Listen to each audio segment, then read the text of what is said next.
नमस्ते बच्चों। कल हमने यानी उस पीरियड के अंदर हमने गोभी का फूल पाठ सब पूर्ण किया, उसकी भाषा ज्ञान का अभ्यास किया, प्रश्नोत्तर किए और उसी के साथ हमने एक छुट्टी पत्र का भी अभ्यास किया था। तो अब उसी के साथ आप लोगों को आगे का इस पाठ्य पुस्तिका का आपकी कक्षा 10वीं की उमंग पाठ्य पुस्तिका से lesson number 6 page number 39 Ram Lakshman Parshuram का संवाद। अभी शीर्षक से समझना है हमको कि राम और लक्ष्मण ने परशुराम से जो बातचीत की थी, जो उन लोगों में बात हुई थी और किस विषय पर हुई थी, इसी के बारे में हमको, और लक्ष्मण ने कैसी बात कही, परशुराम को किसके ऊपर गुस्सा आया, गुस्सा आने पर भी उसने उसके ऊपर गुस्सा क्यों नहीं दिखाया, ये सभी बातों का वर्णन बड़े ही सुंदर ढंग से कवि तुलसीदास जी ने प्रस्तुत कविता में हमें बताया है। कि कवि परिचय को जानिए, सुनिए। तुलसीदास जी का जन्म उत्तर प्रदेश के बांदा जिले के राजापुर नामक गांव में हुआ। सन 1532 में हुआ था। राम भक्ति परंपरा में तुलसी अतुलनीय है। रामचरितमानस अतुलनीय का अर्थ जिसका कोई बराबरी नहीं कर सकता, इतने वो महान थे। और राम भक्ति में जैसे कृष्ण के भक्त थे मीराबाई, सूरदास, और राम के भक्त थे ये, और कबीर तो दोनों को भी, सभी जाति पातिवादी को समन्वय में लाने की अपनी कोशिश करते थे। तो सबकी अपनी अपनी विशेषता थी। अब इन्होंने जो काव्य अतुलनीय रामचरितमानस काव्य जो लिखा, उसमें मर्यादा पुरुषोत्तम राम का पूरा वर्णन, और इसकी लोकप्रियता इतनी बड़ी कि सभी भाषाओं में रामचरितमानस को रखा गया। रामचरितमानस के अलावा कवितावली, इसके अलावा भी और किताबें लिखी थी, लेकिन उन सभी किताब ग्रंथों से रामचरितमानस सर्वश्रेष्ठ माना जाता है, क्योंकि महलों से लेकर झोपड़ी तक इसकी मान्यता है। इसके अलावा लिखने वाली किताबें कवितावली, गीतावली, दोहावली, विनय पत्रिका, बरवे रामायण, पार्वती मंगल, जानकी मंगल, हनुमान बाहुक आदि उनकी प्रमुख रचनाएं हैं। अवधी और ब्रज दोनों भाषाओं पर उनका समान अधिकार था। भाषा पहले अवधी, ब्रज, क्योंकि पहले देवनागरी लिपि तो थी नहीं, तो उस समय दोनों भाषाओं को, अवधी और ब्रज भाषा, ब्रज यानी कृष्ण गोकुल की भाषा, अवधी यानी अयोध्या की भाषा, उन दोनों को मेल से ही उन्होंने उनको दोनों को मिलाकर ही अपनी काव्य, अपना ये कविता संवाद लिखा है। सन 1923 में काशी में उनका देहावसान हुआ। देहावसान शब्द का अर्थ है अंतिम काल, मृत्यु। देह प्लस अवसान, देह को त्यागना। तो 1623 में काशी में उनकी मृत्यु हुई। ये है। अब इससे हमको ये जाने कि ये राम भक्त थे।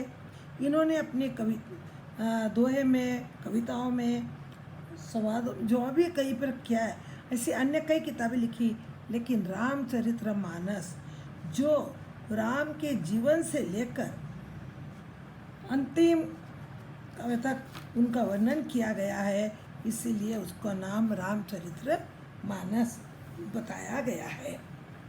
अब देखिए, इसमें इसका सार समझिए आप लोग। विषय प्रवेश। प्रस्तुत अंश रामचरितमानस के बाल कांड से लिया गया। बहुत बड़ा है रामचरितमानस, लेकिन इसका कुछ भाग जब बाल कांड यानी जब छोटे थे, छोटे मतलब बचपन में जैसे लक्ष्मण ने जो काम किया था उसका वर्णन इसमें है। अधिकतर बातें लक्ष्मण की है। इस प्रसंग की विशेषता है कि लक्ष्मण की वीर रस से पूर्ण व्यंग्योक्ति और व्यंजना शैली की सरस अभिव्यक्ति है, इसके लिए इसको बालकांड किया, क्योंकि बच्चा उनकी परशुराम की नज़र में वो बच्चा था। और वीर रस उनकी वीरता, वीर रस यानी जिसके अंदर साहस, कैसे साहस के साथ जिस परशुराम के सामने कोई बोल नहीं सकता था, वहाँ पर उसने कैसे प्रत्युत्तर किया, कैसे उनको प्रश्न पूछे और अपने राम के प्रति जो क्रोध था उसके प्रति उनका रोष क्या था, इस कविता के माध्यम से मालूम होता है। और उसके रोष को देखकर परशुराम को अति क्रोध भी आया, लेकिन वे उसका उनका क्रोध भी उस बालक के साहस वीरता के आगे पिघल गया। तो देखिए बड़ी सुंदर सरस लक्ष्मण के वीर रस को परशुराम के साथ, यानी उस समय का वर्णन है जब ये सब जंगल में चित्रकूट में थे, उस समय से, सॉरी चित्रकूट का नहीं, उनका स्वयंवर में ये दोनों भाई गए, वहाँ पर उनको एक धनुष तोड़ने का प्रसंग आया था। तो उस समय उन्होंने क्या कहा, परशुराम से कैसी बात कही, और परशुराम ने उसकी निडरता देखकर, क्रोध तो बहुत आया लेकिन उसकी निडरता, उसकी वीरता को देखकर उनका क्रोध भी उसके आगे नहीं रहा। अब देखिए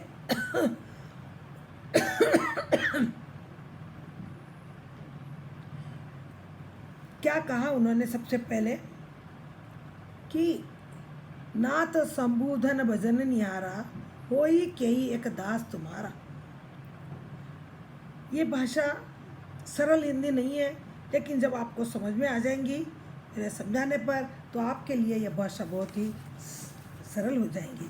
देखिए इसमें बताया है कि राम लक्ष्मण परशुराम का संवाद उस स्वयंवर स्थल पर यानी शादी की जगह पर, जब जनक ने ये घोषणा करवाई कि जो व्यक्ति इस धनुष को, शिव धनुष को तोड़ेगा, उसी के साथ मैं अपनी बेटी जानकी यानी सीता की शादी करूँगा। और वो भी उस स्वयंवर में भाग लेने गए और उसने उसको धनुष को तोड़ दिया।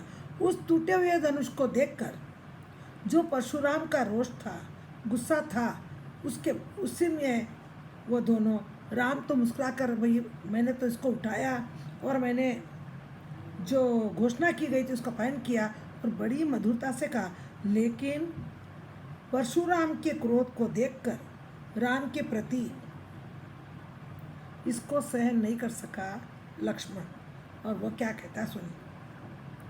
नाथ संबोधनु भजन निहारा, होई केही एक दास तुम्हारा, यानी नाथ यानी भगवान और दास यानी सेवक। आयसु काई कही अखिन मोही, सुनी रिसाई बोले मुनि कोई। उसने कहा कि यह धनुष्य को भंग करने वाले को ललकारने लगते हैं, परशुराम का क्रोध उठता है, स्वयंवर स्थल पर पहुंचकर धनुष भंग करने वाले को ललकारते हैं। आया कहीं कहीं में किन मोही, सुनी रिसाई बोले मुनि, कौन है ये, किसने इस धनुष को तोड़ा, क्योंकि वह शिव जी के बहुत भक्त थे।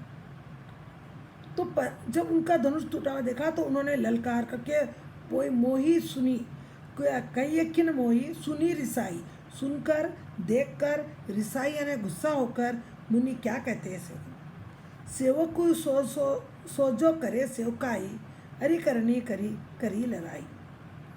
क्या बोलते हैं लक्ष्मण, सेवक को सोजो करे सेवकाई, इसमें सेवक को जो हुक्म मिला था वो सेवकाई किया उसने, हरि करनी करी करल लड़ाई।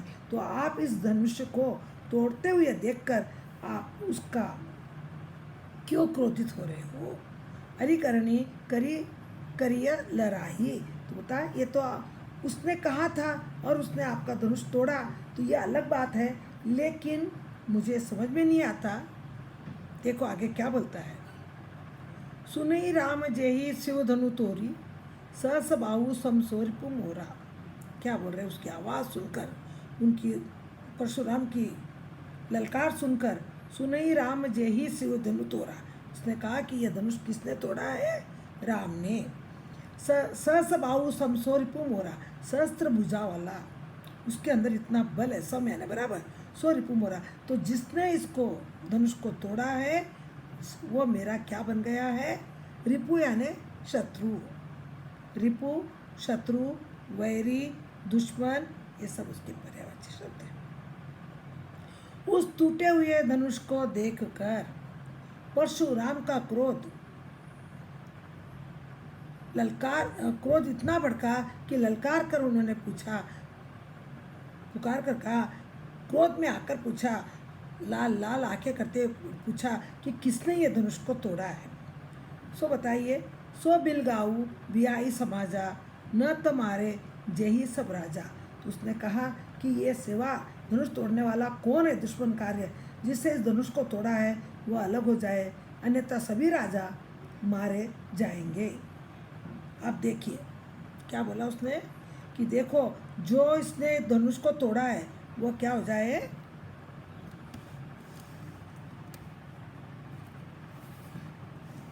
वो अलग हो जाए, नहीं तो उस अकेले के अपराध के कारण सभी राजा मेरे हाथों से मारे जाएंगे। सो बिलगाई बियाई समाजा, इस राजाओं में से वो राजा अलग निकल जाए, न तो मारे जही सब राजा, नहीं तो एक गलती किया लेकिन सभी को इसको सजा मिलेंगी, बहुत मिलेंगी। ये ललकार सुनकर देखिए अब क्या होता है आगे। सुनी मुनि वचन लखन मुस्काने। सुनी मुनि वचन, मुनि किसको कहा गया यहाँ पर?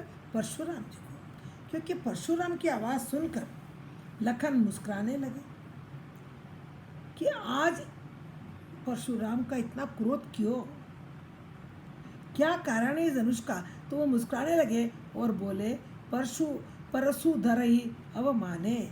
उसने कहा कि बचपन में ऐसे मैंने कई बहुत धनुष तोड़े राम ने, लेकिन आपने कभी इसका क्रोध नहीं बताया, इसके ऊपर ही आपको इतना क्रोध क्यों आ रहा है? ये बात किसने पूछी? राम ने नहीं, लक्ष्मण ने। लक्ष्मण की वीरता, लक्ष्मण का साहस कि पता नहीं आपको इतना क्यों आ रहा है। बहुधनी तोरी लड़काई, कबू न सिरिस किन्हीं को साई। बहुधनु ही यानी आज तलक कई धनुष तोड़ दिए हैं, तोरी लड़काई तोड़ दिए इतना से, लेकिन आपने कभी ऐसा गुस्सा मेरे प्रभु भ्राता पर नहीं किया है। आज क्या कारण है जो आप इतने क्रोधित हो रहे हो? ये पूछने का साहस भी किसी में नहीं होता है, लेकिन लक्ष्मण अपनी वीरता के कारण, अपनी वीरता के रस के कारण और भाई के प्रति प्रेम के कारण कि मेरे भाई ने तोड़ा है, लेकिन मुझे समझ में नहीं आ रहा है कि आप इस धनुष के टूटने पर इतने क्रोधित क्यों हो रहे? बहु यानी बहुत, तोरी यानी तोड़ा, ललकारी नहीं, आपने कभी नहीं ललकारा। कबू ना सिरिस की गोसाई, हे साधु, हे मुनि, गोसाई यानी मुनि, ऐसा गुस्सा, रीस यानी गुस्सा, असी यानी ऐसा गुस्सा मैंने आपका कभी नहीं देखा है। यही धनु पर ममता के ही हेतु सुनी रिसाई कर भृगुकुल केतु। आपको इस धनुष पर इतनी ममता क्यों, इतना प्यार क्यों, इतना लगाव क्यों? ये सब सुनकर परशुराम का क्रोध और बढ़ गया कि एक तो धनुष तोड़ा है मेरा शिव जी का, और ऊपर से ये बच्चा, बोला उनकी आंखें, उनके ये सब क्रोध उनके आंखों में चढ़ गया और वे बोलने लगे। देखिए कि आप क्या बोलते हैं, लक्ष्मण को क्या उत्तर देते हैं, उसको आप ध्यान से सुनिए। आया ना सभी को समझ में कि कुछ शब्द अगर उसके, ये अवधी और ब्रज की भाषा है, सरल हिंदी नहीं है, इसलिए आपको समझने में ये होगा। लेकिन एक बार अगर ध्यान से सुन लेंगे और 2 बार आप उसको पढ़ेंगे लाइन को, तो अपने आप उसका अर्थ भी आपको आ जाएगा। जैसे यही धनु पर ममता के ही, यही यानी यही, धनु यानी धनुष, ममता यानी प्यार, के ही यानी कैसे, इसके साथ ही, इस धनुष के साथ ही आपका इतनी ममता, इतना प्रेम कैसा। तो ये बात सुनते ही, सुनी यानी सुनकर, रिसाई यानी गुस्सा, ग्रह भृगुकुल केतु, उनकी आंखें ऊपर हो गई, चढ़ गई, क्रोध चढ़ गया आंखों में। और अब वो क्या कहते हैं देखिए कैसे उनको मैं ऊपर तो क्वेश्चन करता है भरत, अब भरत में लक्ष्मण में, और अब लक्ष्मण और परशुराम में क्या होता है, परशुराम ने उसको क्या जवाब दिया, इस समझिए। रे नृप बालक कालबस बोलत तो ही न संभाल। नृप बालक, नृप शब्द का अर्थ है राजा, भूपति, शासक, बादशाह। ध्यान रखिए बच्चों, इन पर्यायवाची शब्दों का, इन तद्भव और तत्सम शब्दों का, इसमें कोई स्त्रीलिंग पुल्लिंग आदि, इन सभी का आपको ध्यान रखना है। बार बार मैं आपको बीच में आने वाले शब्दों को व्याकरण की दृष्टि से भी समझाती हूँ। ये नृप बालक, नृप यानी राजा का बेटा, तू राजा दशरथ का बेटा है, लेकिन तू मेरे सामने बहुत छोटा है। काल बस बोला तो ही न समार, अब तेरा काल आ गया, काल बस यानी तेरी मृत्यु का समय आ गया, इसीलिए तू इतना बोल रहा है। तो ही न समार, तो मैं तुझको, तू संभाल अपने आप को, तू मेरे सामने बोल रहा है, इसका मतलब अपने मृत्यु को बुला रहा है। काल का अर्थ यहाँ पर मृत्यु। इस पहली पंक्तियों में हमको परशुराम का क्रोध, भयंकर क्रोध दिखाई देने लगा। धनु सम त्रिपुराधिनु विदित सकल संसार, तुझे मालूम है ये धनुष मेरे त्रिपुराधि शिव का है, सारा विदित सकल संसार, सबको पता है कि ये शिव जी का धनुष है। सकल यानी पूरा, संसार यानी दुनिया, विदित यानी मालूम। ऐसे शब्दों को आप समझ जाइए। त्रिपुराधिनु, त्रिपुराधिनु यानी त्रिशूल रखने वाले शिव जी का ये धनुष है, धनुषम। तो लखन कहा हंसी हमरे जाना, सुनई देव सब धनुष समाना। लखन ने क्या कहा, क्षत्रियों का मैं नाश करने वाला हूँ, लेकिन वाला ब्रह्मचारियों मेरा ये फरसा बड़ा ही कठोर है। देख मेरे पास जो फरसा है, जो हथियार है, उससे मैंने अब तक कितने लोगों को मार दिया है। और अब अगर तू इस तरह से बोलेगा, बात करेगा, तो त्रिपुराधिनु सकल लखन का हंसी हमरे जाना, सुनई देव सब पर धनुष समाना। लखन तुमने हमारी बात को मजाक में लिया है, मजाक समझ रहा है, लेकिन सुन ही देव सब धनुष समाना। उसने कहा कि मुझे पता नहीं, सब धनुष तो बराबर ही होते हैं, सुन ही देव सब धनुष समाना। इसी धनुष से आपको इतना लगाव क्यों है, मुझे समझ में नहीं आ रहा आपका। इतने धनुष आज तक प्रभु राम ने तोड़े थे, पर आपने कभी क्रोध नहीं बताया। इस धनुष में क्या विशेषता है जो आप इतने क्रोधित हो रहे हो। इस प्रकार से बिना डरे वो किससे प्रश्न कर रहा है, परशुराम से, जो साधु क्रोधित हुआ था उस धनुष को टूटा हुआ देखकर। लेकिन इस बालक के प्रश्नों के आगे क्रोध तो बहुत आ रहा था, लेकिन पता नहीं ऐसी कौन सी शक्ति थी कि उसकी वीर रसता के कारण उनका क्रोध अपने आप क्या हो गया, नीचे हो गया।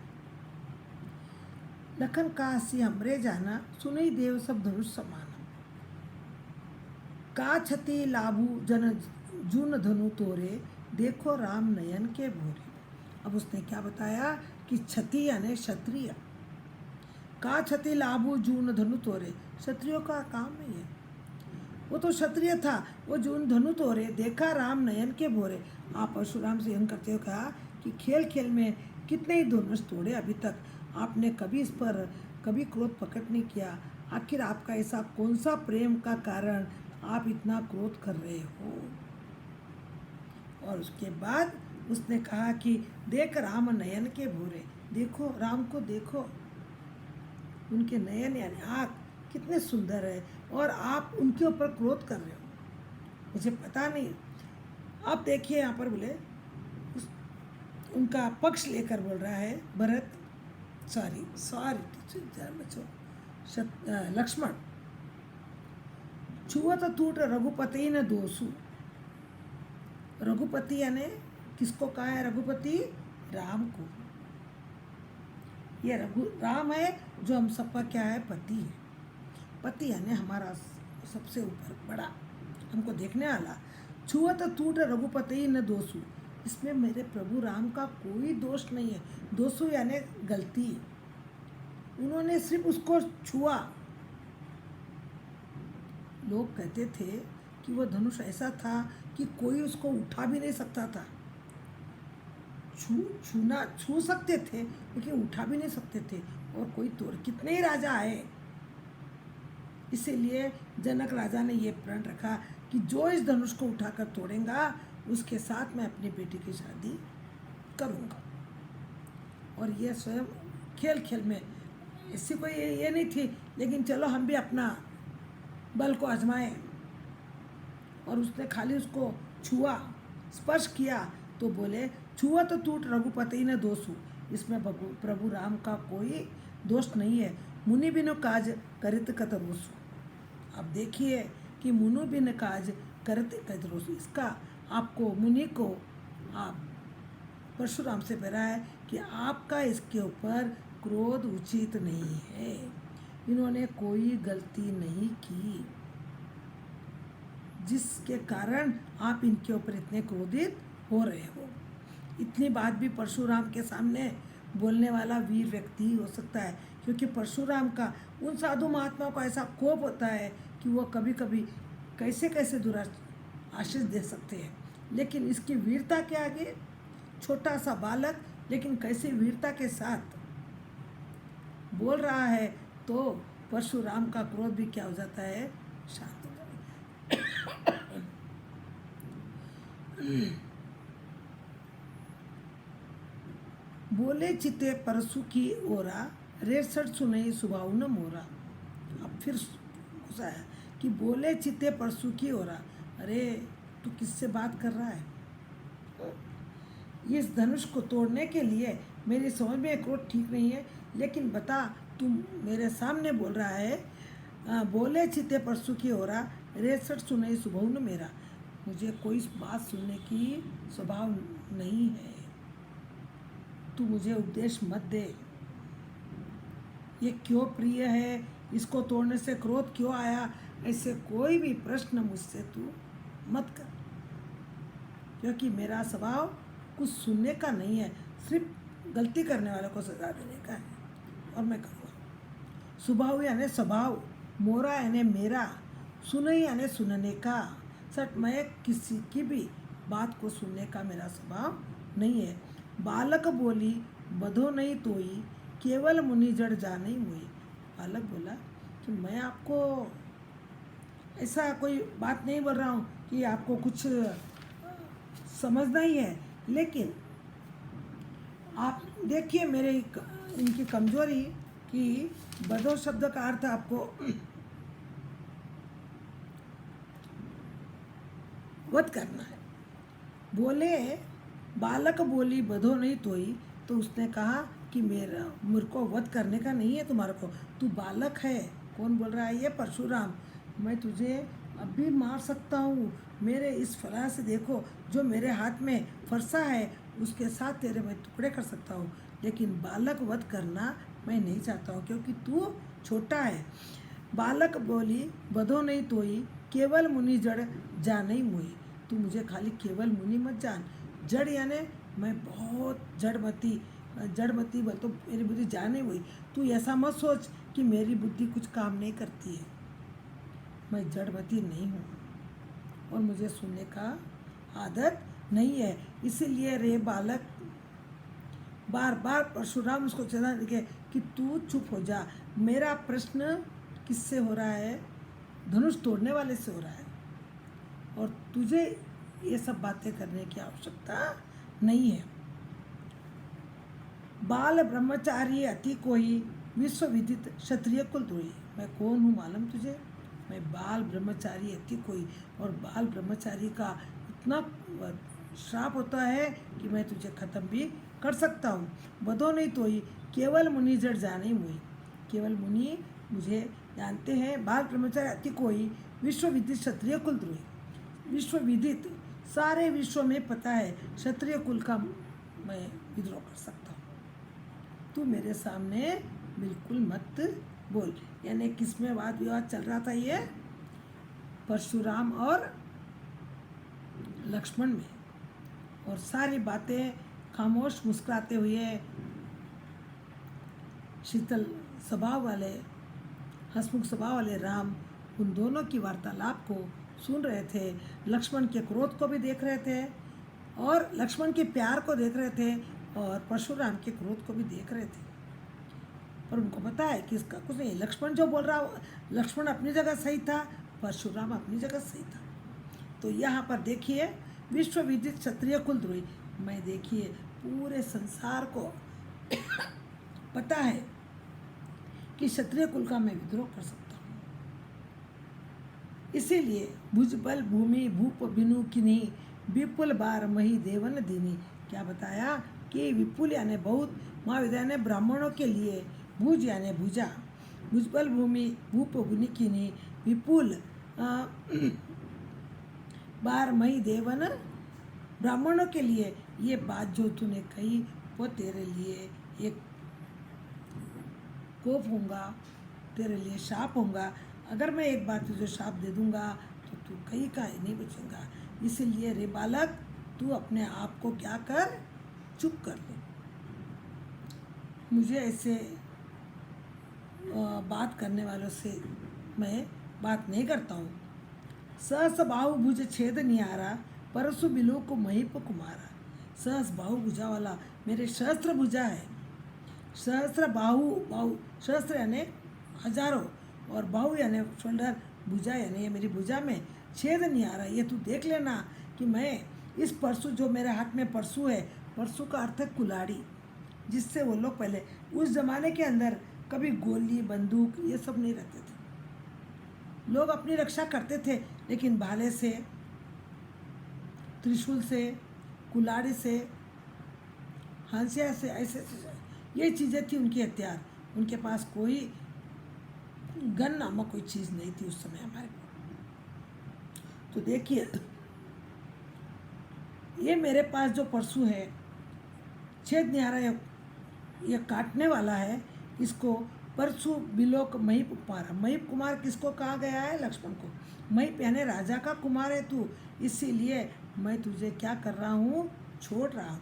परसु बिलोकू यानी देख कर, मैं तुझे ब्राह्मणों का एक पुत्र होने के कारण मैं तुझको अभयदान दे रहा हूँ। नहीं तो अब तक तू मेरा इस कुल्हाड़ी से मैं तेरे को मार दिया होता। लेकिन ये बात है कि महाविदेव किन्हीं सहस बाहु भुज छेद निहारा, परसु बिलू को महेप कुमारा।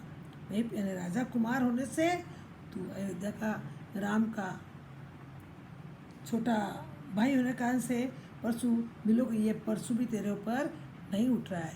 तो इस तरह से देखिए, बड़ी सरस भाषा में ये उस समय की घटना का वर्णन है जब स्वयंवर के समय प्रभु राम ने उस धनुष को छुआ और वह टूट गया,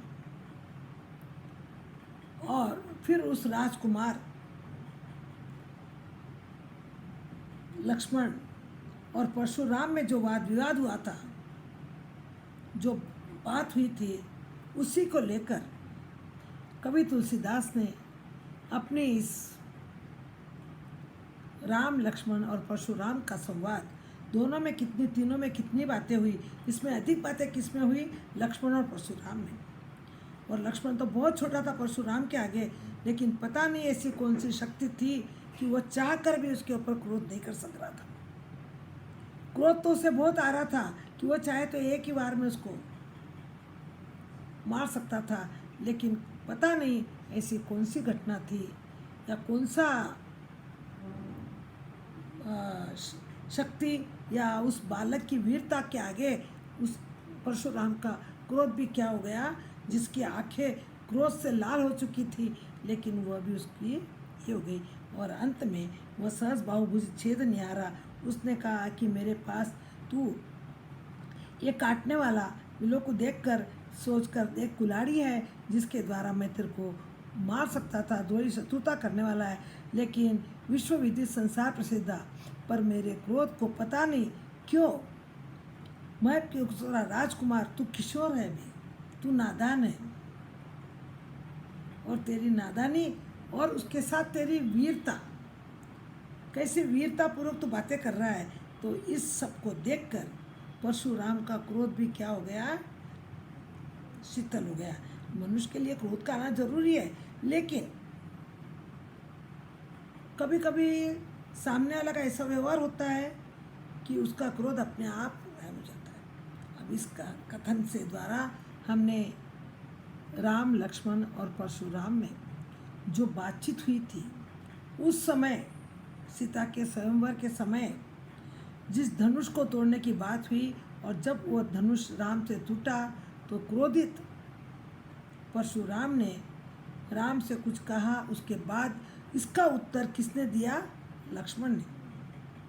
तो बड़े ही सुंदर, रोचक ऐसे तुलसीदास ने अपने इस कविता में आपके समक्ष रखा है, और इससे आपको गुरु भक्ति का भी ज्ञान हो रहा है कि उसने ऐसी कोई बात नहीं कही, उसको परशुराम को गुरु ही माना, बड़ा ही माना, लेकिन भाई के प्रति अगर कोई बोल रहा है तो उसको भी उसको सहन करने की उसमें शक्ति नहीं थी, और उसने कहा कि इसमें मेरे भाई की कोई गलती नहीं है। तो बच्चों देखो किस प्रकार से लक्ष्मण और राम के प्रति प्रेम को परशुराम जैसे क्रोधित मुनि भी उसका कुछ बिगाड़ नहीं सके। इसलिए भातृ प्रेम अगर हमारा सच्चा है तो कोई हमको अलग नहीं कर सकता, और वह उसकी जीत होती है, क्योंकि वहाँ पर लक्ष्मण भी गलत नहीं था। ये बात परशुराम को भी समझ आ गई। ये कोई वीरता का निशान नहीं है, सच्चाई की बात को वो लक्ष्मण बोलता है। इन सब को देखकर परशुराम का क्रोध भी अपने आप शीतल में हो गया। देखिए आगे हम लोग इसमें आए हुए प्रश्नों को और भाषा की बात को बारे में हम आने वाले पीरियड में पढ़ेंगे। इसका ध्यान रखिए बच्चों, और जो भी आपको कार्य दिए जा रहे हैं उसको आप बड़ी रुचि के साथ करने का प्रयत्न कीजिए। धन्यवाद चिल्ड्रन।